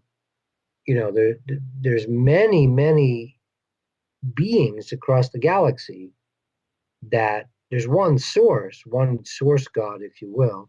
There's many expressions. Just like there's 5 different races on Earth, there's many different races of beings across the galaxy. And some of those are way ahead of us. And they've come to Earth and done outposts. And Egypt had interaction, and so did Atlantis, with some of these star people. Osiris and Isis are those people. And they're real beings. Some of them don't They had to worry have been, man. You're right. They had to have been, because the Egyptian story, everything they wrote about, it's almost like they worshiped the story. Now, that couldn't have had that much of an effect on all of those people if it didn't really happen at some point, I don't think. Yeah. And the pyramid is an initiation chamber. It was never a tomb. And it's a conundrum for us. We can't explain it today. It's just crazy. There's never a tomb. There's never anything about that. And the obelisks are radionic antenna, just like Tesla tapped into when he was going to create free energy with his Wycliffe Tower, that he worked on with J.P. Morgan, put a kibosh to it because he couldn't put a meter on the energy of it. Well, we had free energy back in Atlantis, but collectively, again, we misused it, and so we've put that denial veil over it, so it's just become a myth now for the vast majority. And we think we can avoid it that way. But we're not going to be able to. It's all boiling up, ever since I was a kid, every night it's been Middle East, danger of nuclear annihilation, right? Hasn't that been going on for 50 years, right? Yeah. It's every night. And so we're replaying these scenarios, and these are actually more ancient. The asteroid belt is an old planet called Maldek that we blew up. The soul's in the sun. The sun has a bunch of babies, okay? We are those babies. We're children of the sun. We're pieces of the sun. When you actually become an awake, fully God-realized being, you take your place in the heavens.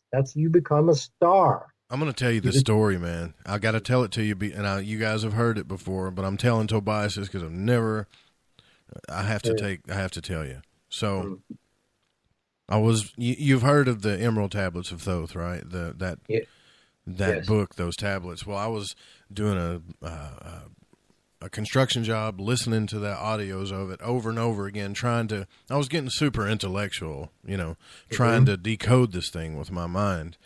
But then at some point I was telling myself, well, maybe I need to get out of my brain and try to figure out what he's talking about. And as soon as I thought about that, I said, I'm going to go outside and take a break. And I've told everybody on the show that I looked up while I was listening to the Emerald Tablets of Thoth. I looked up, and this star was shining at me like a spotlight.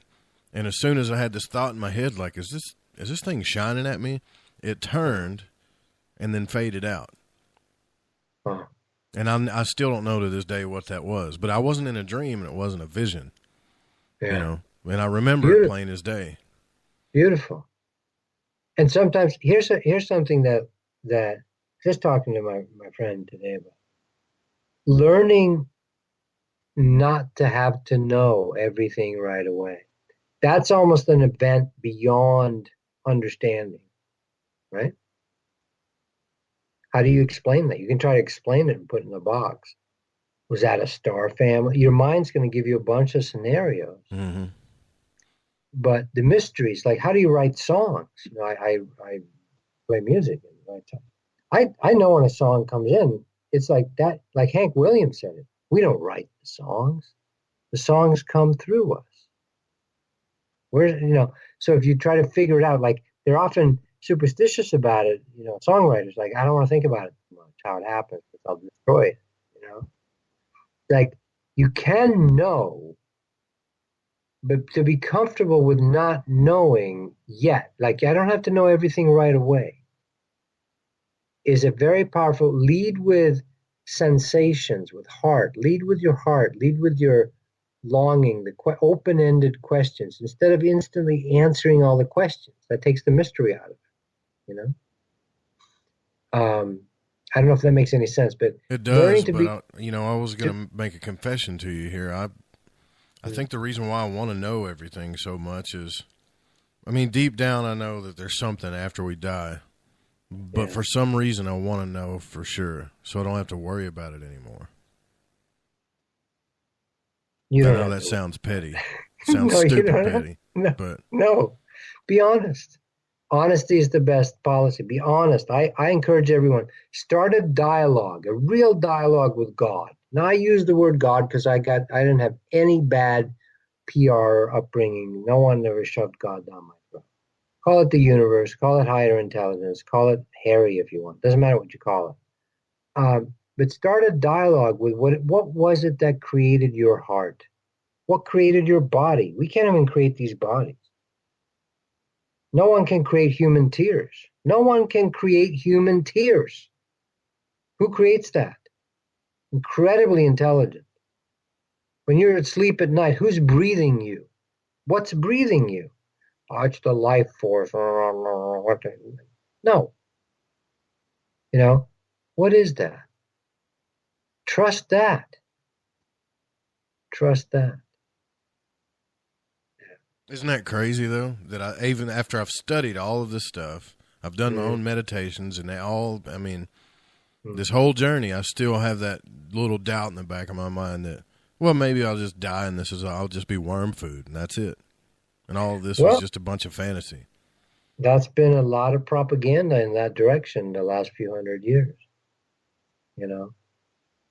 Darwin, and Nietzsche, and God is dead, and there's no spirit, that's all you are. There's a large segment of the population that's still operating that way. So, and they did a study, I think it was the Rand Corporation or Brookings Institute, I forget which, that if we were going to have revealed to us that there are ETs for real, and the U.S. parts of the U.S. government and the secret space government, they know all about that. But they commissioned a study when Eisenhower was actually meeting with these different types of ETs at Andrews Air Force Base. Can we reveal this to the people, or will they freak out? Will they actually lose it? And the two types of people that would be most scared if we found that out would be religious people, strict religious people, and the scientists. I would be stoked if that happened. Because the scientists think they know. And they would realize their physics is baby physics. The quantum jumping or folding of time, space, and instant Stargate jumping, and all that stuff. It's just beyond their, they're still stuck in Newtonian eye for an eye physics, no such thing as a free lunch. And so that those that would be most freaked out by it, the Brookings Institute found would be scientists and very religious people. So there's a big fear about reopening this veil. And we're knocking on the door right now, whether it be ET disclosure or our personal spirituality. So there's been a big PR campaign to eradicate all that and just make us into mechanical animals like Marilyn Manson says. Right. Yeah. Right? And you know what, man? I don't believe that, what I just said. I know. But there's a voice in my head that's always there, that's always there. That seems to be there, Give the devil his due, meaning that voice, the doubting voice, the fearful voice. Observe it. Like, be the observer, be the witness of it. Let it, don't, if it's there, go, yeah, there it is. Then next thing you know, what'll happen to me is what happened to Jim Carrey when he asked, who is it that's aware that I'm thinking right now? Right. Then that blew the doors open for him when he did that, didn't it? Jim's going for it. It's kind of very brave, and because he's playing with that place that is scary for us collectively, and he's going for it. And for him to talk about it publicly, that's pretty brave, because people are going to label him as either crazy or having mental breakdowns or whatever, all that. But he's tapping into it. He's brave, in my opinion. He's bravely sharing some of his journey, and not trying to get stuck in a persona. Don't you think we need more of that, though? I believe we need more of that in Western culture, I think, to help evolve, Yeah, it's happening. Eckhart Tolle had a big impact. Katie Byron, a bunch of people. There's a bunch of people waking up and having real experiences. And it's going to happen more and more. But it has to be done gently. Because you stampede the herd if you scare them too much. Like right now, if you had 100 giant 2-mile UFOs decloak over, and tomorrow morning when the sun comes up and all these cities across the planet, they'd be sitting there for 2 days, most people would still have some panic attacks. Right. A lot of people would have freak out. Yeah. So that's why we all love Nicholson when he goes, "You can't handle the truth," right? Because a part of us can. And so, I'm scared now still, and I know it's just my next layer. I'm dealing with another layer of the onion.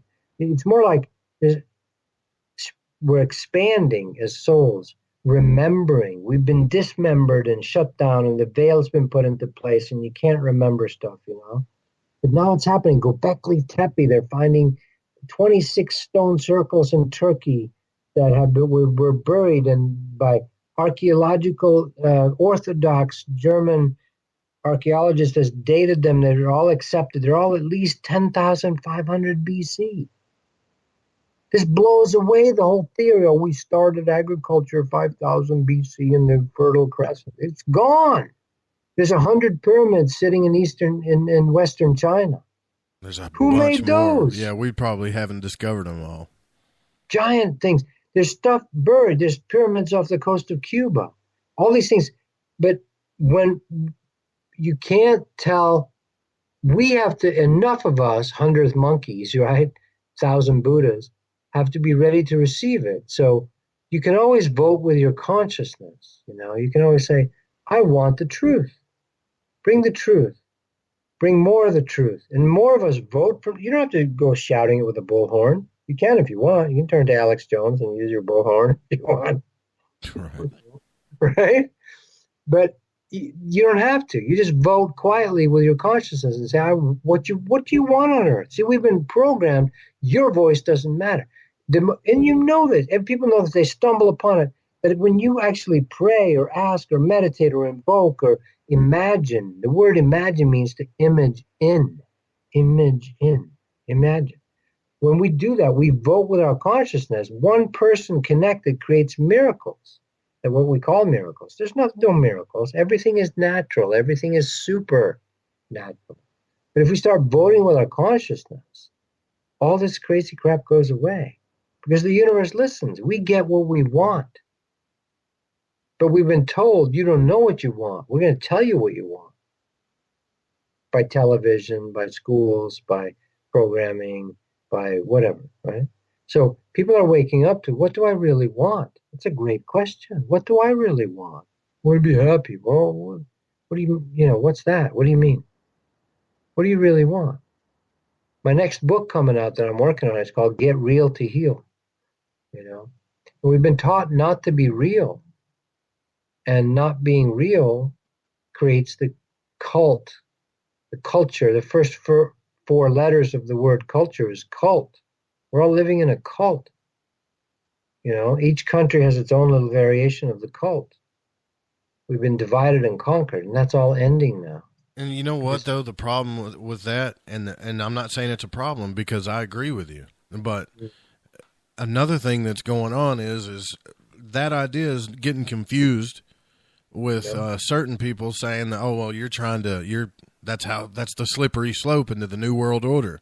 You want everybody to be equal on equal ground, and they can't.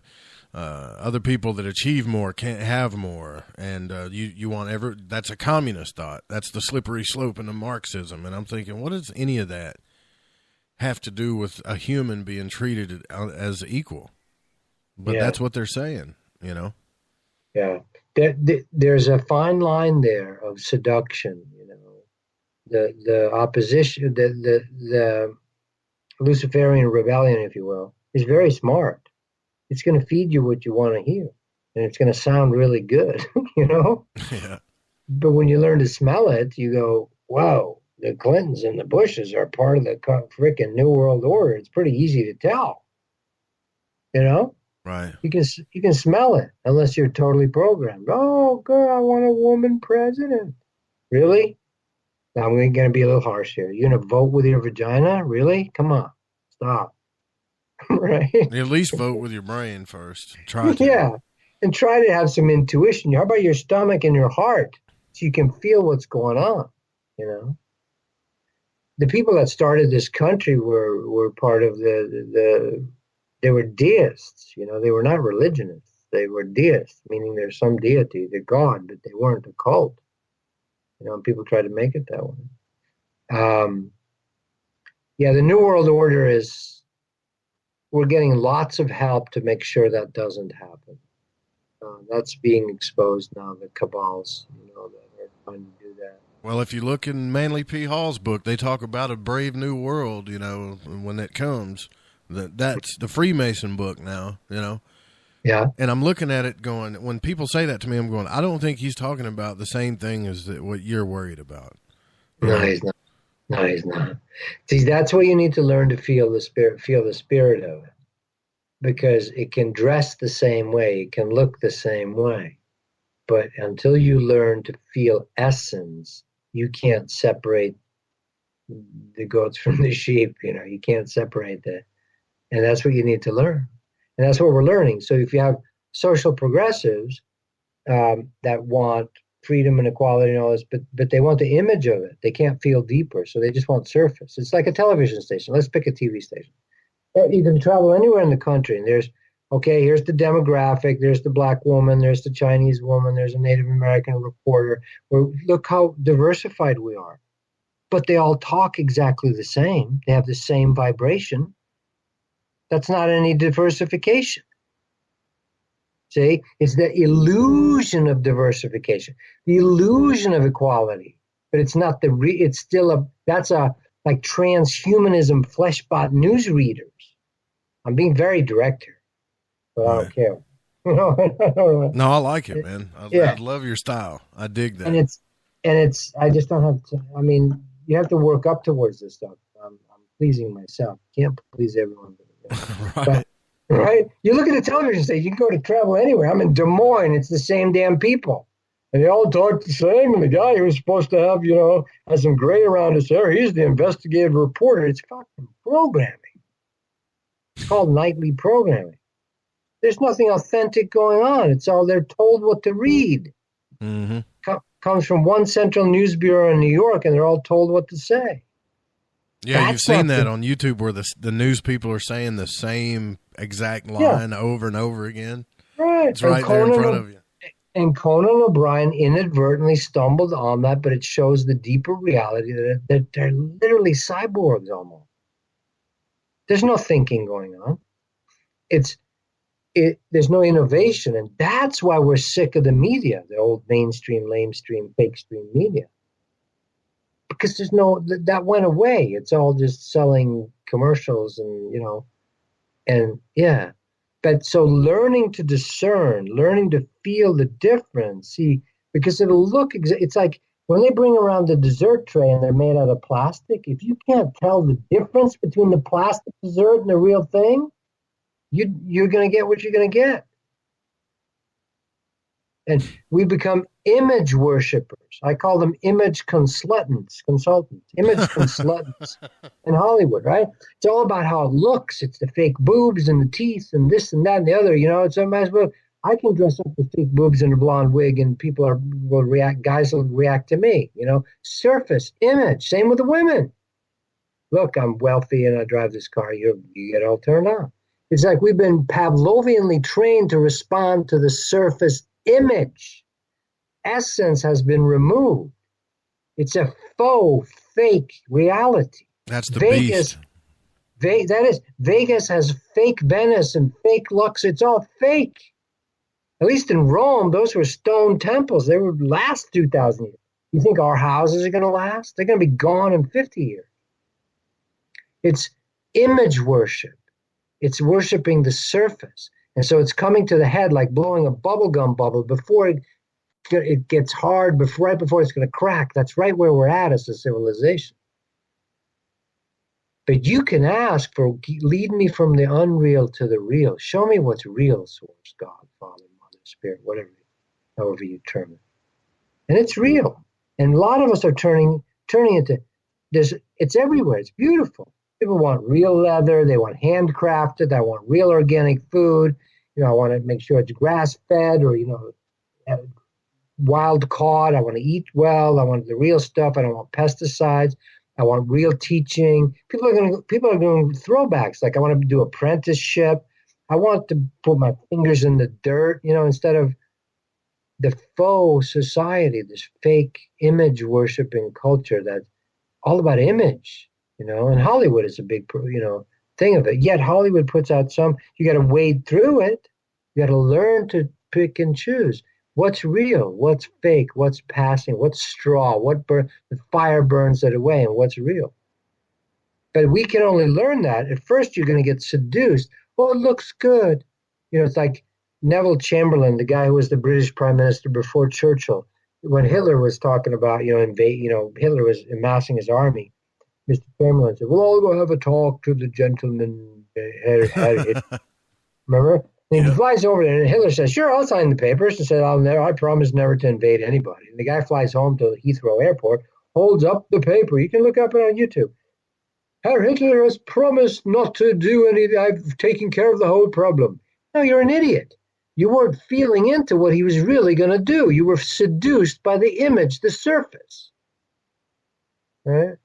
Yeah, so, I remember when I went to, when I was younger, I did some modeling stuff.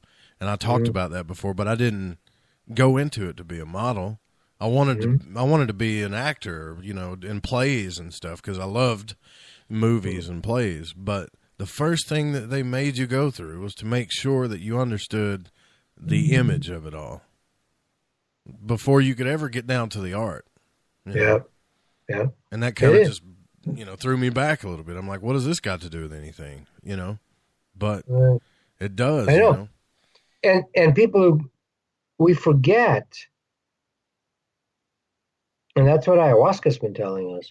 You got to get with what's real. Like a friend of mine who's was one of the top traders ever on Wall Street, came and did ayahuasca with him. And 3 months later, he's like talking to me, going, "Tobias, my 5-year-old daughter, who I went driving, out in the country in New England." He said, she was saying, "Daddy, look at the color of the trees." And he said, "I realized I haven't seen a tree for 15 years. Right. I haven't even noticed them." And it was a huge life-changing thing coming and doing the ayahuasca, and it opened his heart and, getting us back to what's real. Because you can't, once you're in touch with what's real, you can't be fooled again. Right. You can't be fooled, because you can tell instantly whether that's a masquerading spirit, because you feel it with your heart chakra and your belly chakra, your intuition, your gut feeling, and your sex and your root. We're a tree of life. We're meant to be a full tree of life. I call it a full spectrum human. You need to have all lights firing. You need to have all cylinders firing. We just got a car with 12 cylinders. We're just having fun. And if we only have two of those working, that's ridiculous. It's not going to go anywhere. Most people only have 2 of their cylinders working. Their brain and a little bit of their heart. And the rest they don't want to talk about. Right? So we've got to get ourselves back up to speed. And so that's what Spirit showed me years ago. It said, create these processes for people, the inner body awakening, an ancient technique created way back in Lemuria. Nothing new under the sun. I'm not the inventor of it. Every shaman, every teacher has taught it. But I've just put it into, a little form where you can lay down and listen to it. People, when you Get grounded in what's real in your body and your soul and your spirit. Have them start cooperating again. Then you can't be fooled. And some people are like that naturally. You know that. A lot of people have a really good bullshit detector. Yeah. You know, and I've been teaching Joy that, my partner. I go, when you first meet people, you're not being critical. Don't be judgmental. But just listen with your third ear. Listen with your belly. Listen to what they say, but that's not the main thing. Listen to what's happening behind the presentation, the image. When they promise you something, they might believe they're actually doing it, but God or your own spirit, your own intuition will tell you if that's going to happen or not. Now, some really successful people in the world learn to feel into that gut feeling. You know, and we do it naturally a lot. We're meant to. We have extrasensory. We have these amazing energy centers. 1 in 7 won't get you to heaven. You got to have all 7 things firing, all 7 chakras. Can't just be in your head. Look what we've done. We've created this horrible, thing. Homeless population going out of control. People are just hurting and in pain. You know, our grandparents had a better time than we do right now. They ate well. They didn't know they were eating well. They were eating off the farm. It was good for them. You know, we only got like a few minutes left, Tobias, but I want to tell everybody real quick that video, and I said it at the beginning of the show, you know, the video you did where you were like, I'm not even sure I could publish this fucking video is what you said. That's true. Because I don't know if we're ready to hear this or not, you know. But you were talking about the story of Solomon, you know, where he conjured demons and forced them out to bind them again. But it was a story of him dealing with our demons, you know. Yeah. And we got to learn how to do that on an individual level, you know. That was a super awakening for me, man. That's awesome. Yeah, I remember recording. It's called "If You Want to Know God, Heal Your Fucking Shadow." It's one of my most popular videos on YouTube. Yeah, that's great. It's a great video, man. Yeah, I look at it now and I go, "Oh God, you're looking like, you know, wearing a nice little pressed shirt and stuff." I look like, you know, whatever, but it's all good. And I know how to do the image, but I stopped doing that 20 years ago. A friend of mine, I was down in Austin about a year or 2 ago, and she said, "Tobias, do you have anything prepared?" We had like 30 people coming over. "Do you have anything prepared? Do you have an outline?" I think she was just messing with me. No, I haven't done outlines. I don't prepare stuff. I haven't done that for 15 years. And I tried to start writing something. My hand just hurt. I go, I don't want to do this. There's no way. And she started laughing, you know. Spontaneous authenticity. I want Google to invite me to come and do a presentation. And here's the title of it. It's going to be The Ultimate Marketing Trick. You know, it's always like one weird trick to do, right? You know, like crap they try to get you, right? Yeah. So, the ultimate marketing technique. Here it is, folks. Authenticity. Fucking just be real. That's what people are responding to. They have actually adapted their algorithms, which they still think they can get an algorithm around this thing, and I don't believe they can. But they're trying to wrap their algorithms around better and more legitimate content, you know. Yeah, they're trying. They're approaching reality. But that's what the whole quote reality television thing. Everyone was, I can't watch sitcoms. I haven't watched that in 20 years. It was like we wanted reality television. That was a little more real. And then we know that's not real. Be authentic. The only thing that's going to work in the future, because we've all been raised on advertising. We know it's fucking lies and fake. Mm-hmm. And so some people are Subaru or something. There's actually a little bit of blips here and there of being authentic. What's real? Speak without the teleprompter. Do you dare, politicians? Do you dare? Even Trump is succumbing to the teleprompter. I understand in his case it might be a good thing. He might need it, yeah. I know. It's like, Trump, hey, whoa. His hand was like, oh, no, don't tweet again. Yeah, I love Trump. Can you imagine everybody around him they've got so much riding on on their agendas and lobbies and stuff, and just every word that comes out of his mouth, they're just clenched up, you know. Bombs. He's just dropping bombs everywhere. It's awesome.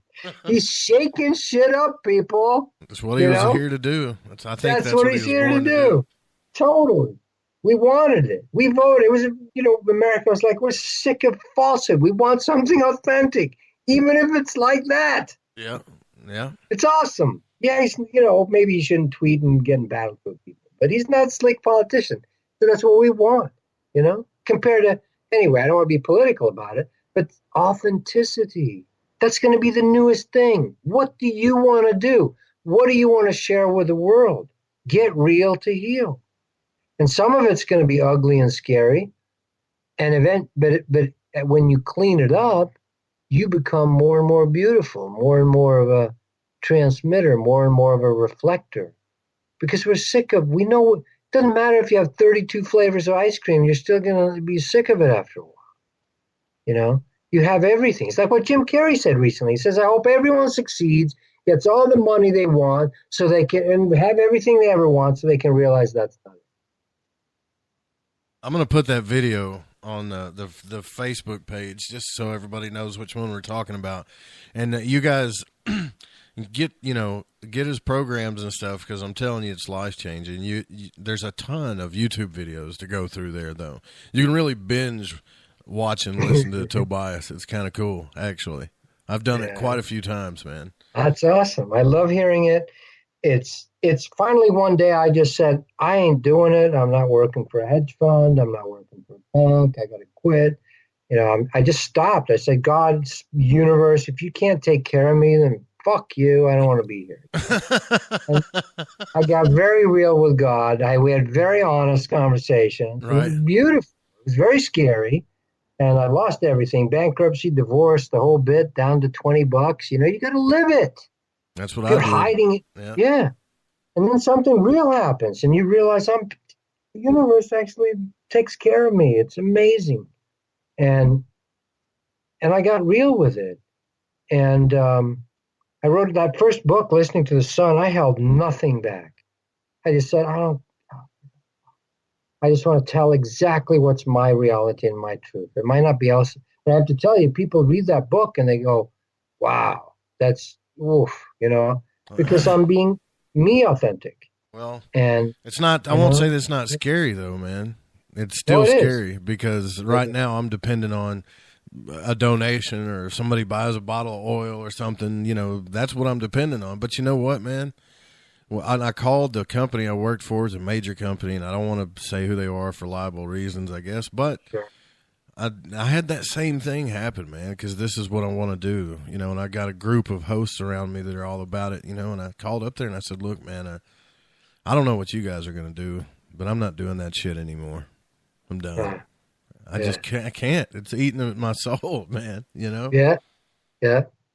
It's the golden cage. You end up in a golden cage, and I've seen it a lot, So get authentic, get real. You can be smart about it. If you've got kids and stuff, there's a way to step over into authentic things you want to do. But, it worked. I got taken care of. I always had guitars and cars and a place to live. What else does a guy want? Right. Well, man, I wish we had another hour to talk to you, but we got to get out of here. Can you tell, man, thanks for coming out, by the way, but, tell everybody how they can find you on the web, because you guys really need to go check out Tobias's work. Easiest way is just tobiaslars.com. The webcasts I recommend. If you're drawn to the personal awakening products, do that. If you want to watch some of the videos that you're talking about, just go to YouTube, put in Tobias Lars, and I got about 200 videos up there the last 7-8 years.